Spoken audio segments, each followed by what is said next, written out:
The movie The Aviator begins with a glimpse into the world of a young Howard Hughes, a man who would later be remembered as one of the most ambitious figures of the 20th century. The story opens with a brief but powerful moment from his childhood.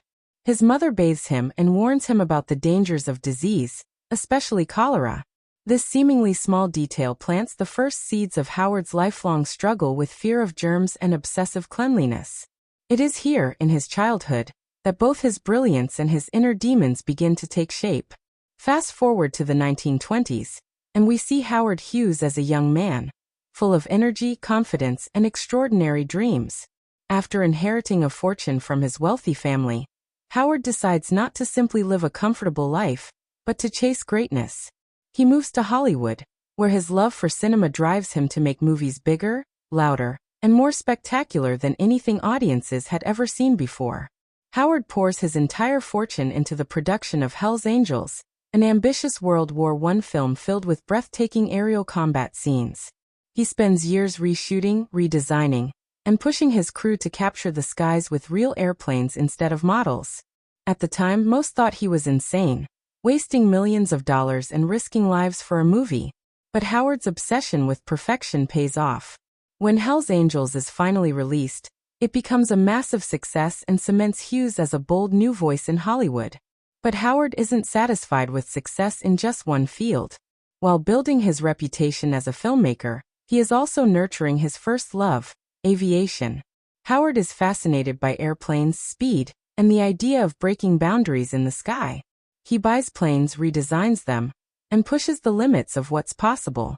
Hughes dreams of creating aircraft that can fly faster, higher, and farther than anyone else ever dared to imagine. At the same time, Howard is entering the glamorous world. Of fame and romance.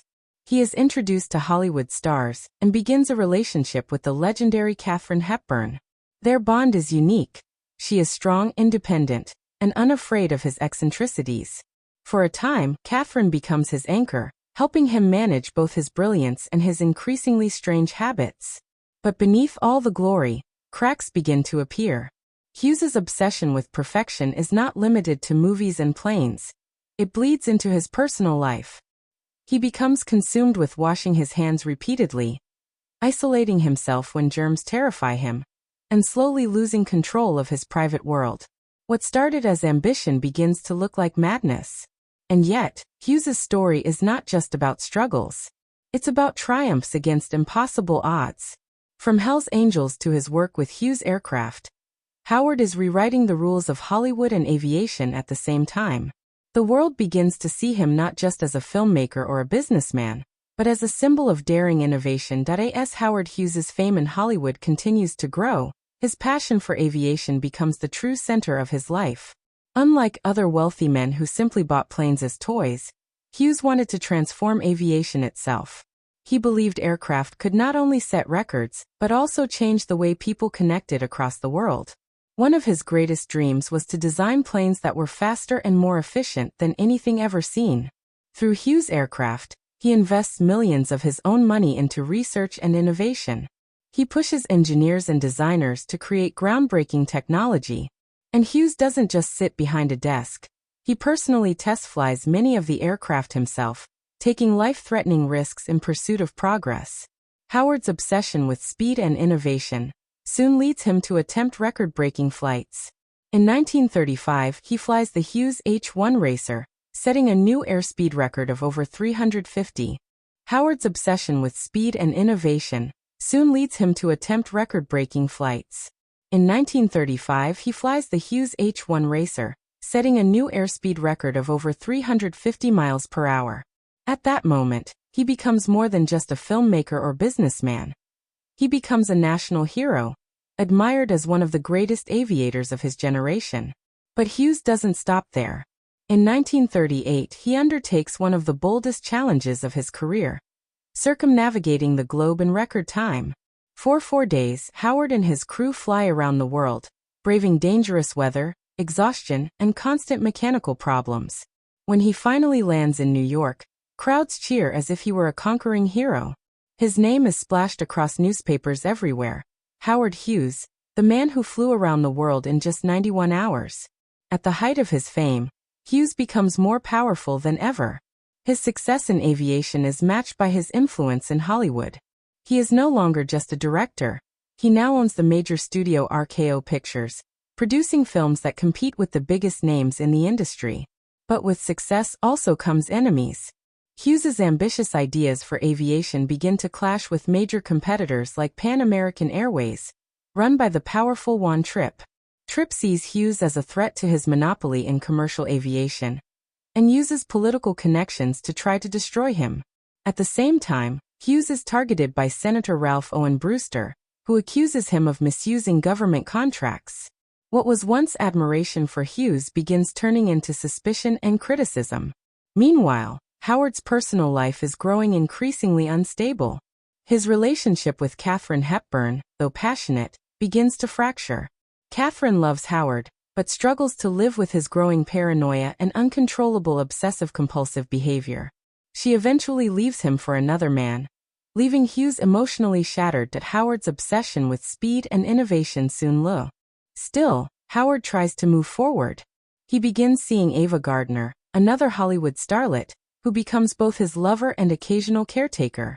But Hughes's controlling nature and obsessive fears push even Ava to her limits. The movie shows us how Hughes's life is now divided. On one side, he is a visionary who breaks records and challenges industries. On the other, he is a man slowly collapsing under the weight of his own mind. Every success brings him glory, but every private moment brings him closer to isolation. Despite his struggles, Hughes remains relentless. His next great challenge is to build the world's largest aircraft, a flying boat later nicknamed the Spruce Goose. While many mock the project as impossible, Hughes believes it will change aviation forever. To him, it is not just a plane. It is a symbol of his unshakable ambition. But this ambition comes at a cost. Hughes begins to spend millions of dollars, stretching his finances and health to the breaking point. His brilliance is undeniable, but his demons are starting to catch up with him. As Howard Hughes's ambitions soar higher, so do the enemies waiting to bring him down. His biggest rival in aviation, Juan Trippe of Pan American Airways, is determined to eliminate Hughes and secure complete control over international air travel. Using his deep political connections, Trippe allies himself with Senator Ralph Owen Brewster. Together, they launch a full-scale campaign to discredit Hughes and his company, TWA. The government investigation begins with accusations that Hughes misused military contracts.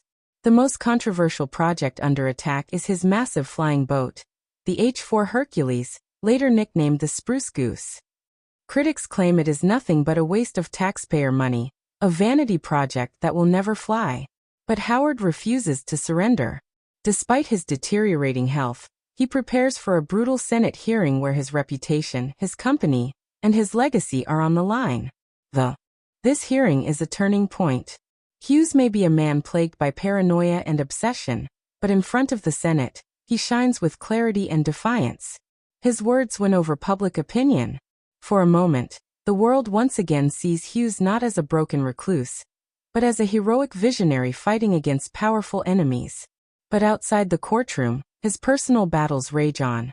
Hughes's mental state continues to spiral downward. His obsessive-compulsive disorder grows stronger, forcing him into bizarre rituals. He begins locking himself away in dark rooms for months at a time, terrified of germs and contamination. He demands milk bottles to urinate in so he won't have to leave his sanctuary. His fingernails grow long, his hair becomes unkempt, and he avoids human contact almost entirely. Even Ava Gardner, who cares for him deeply, struggles to handle the extent of his illness.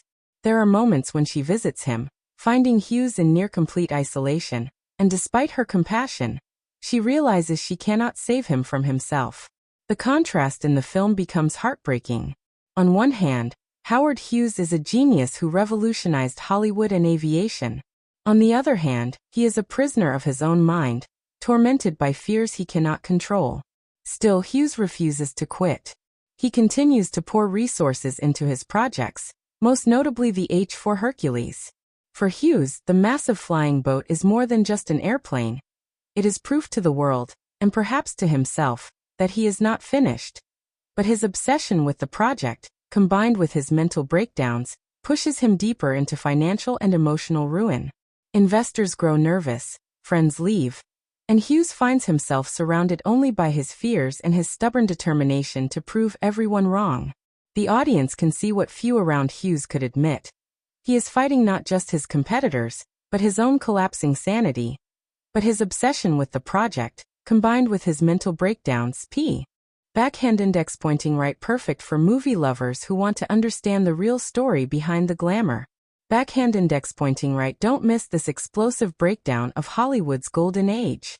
White medium star like, thumbs up, share, counterclockwise arrows button, subscribe, white heavy check mark for more movie explanations.